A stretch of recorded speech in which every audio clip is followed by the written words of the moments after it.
Umar radiallahu anhu says, when Abu Bakr became Khalifa, this is extremely beautiful by the way. I want you to actually put yourself in Medina right now. You live there, Abu Bakr is the Khalifa. He leads the Salah, he leads the prayer. He said every day after Fajr, Abu Bakr radiallahu anhu would go in an opposite direction of his house and he would go deep into the desert. I was very curious, right? What does he do out there? So Umar radiallahu anhu said, I'd watch him every single day. He'd go to Salat al-Fajr and then Abu Bakr does not return home. He just walks far away into the desert. So he said, every day I'd wonder, ila ayna yakhruj? Where does he go? Where does he go? Where does he go? He said, one day I said to myself, la atba'an. That's it. I'm going to go follow him and find out what he's doing. I just can't get over this curiosity of mine.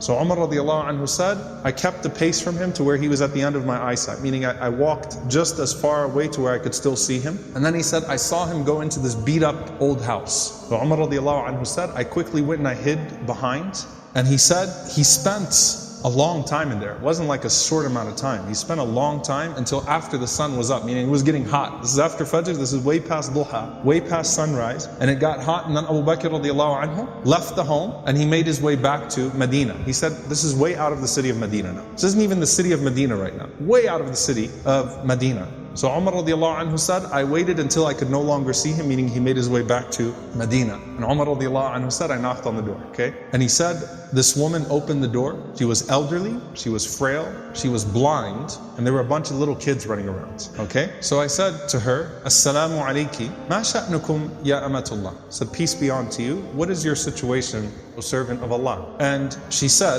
that I am a blind woman, and I have no one to take care of me, and I also have these orphans with me. You know, and the implication, Allahu Alam, her kids died, left behind, these are her grandchildren, or these were orphans. Somehow, it's her, and it's some orphan children. And she says, I have no one to take care of me, and these orphans. Umar radiallahu anhu said, who is that visitor that comes to you every single day? The answer, she says, I don't know who he is. La yuthkar li ismuhu abada. He never once shared his name with me.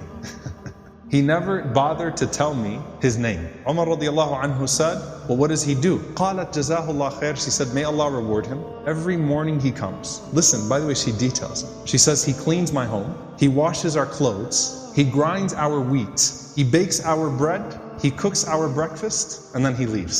Subhanallah. Think about that. If this was the only narration we had about Abu Bakr, it's incredible. Seriously, the leader, the head of the ummah, the Khalifa, the most important man in the ummah right now, with his station, with his status, and he goes out every morning to this house and he doesn't even tell the woman what his name is. He's just consider me a secret fa'il khair, right? Just some good doer. Washes the clothes, cleans the house, grinds the wheat, bakes the bread, cooks the breakfast, and then makes his way back to govern the ummah. That is absolutely incredible. Umar radiallahu ta'ala anhu says, every single day, like, is this really what he does every single day? She said, every day, may Allah bless him. Umar radiallahu anhu said, do you pay him anything? She said, nothing. Umar radiallahu ta'ala anhu started to cry and he said, أَتَعَبْتَ الْخُلَفَاءَ بَعْدَكَ يَا أَبَا بَكْر. You have exhausted every successor of yours, O Abu Bakr. You've exhausted us. Anyone that comes after you is exhausted. Because this is a standard that is impossible for us to meet. A gem here, by the way.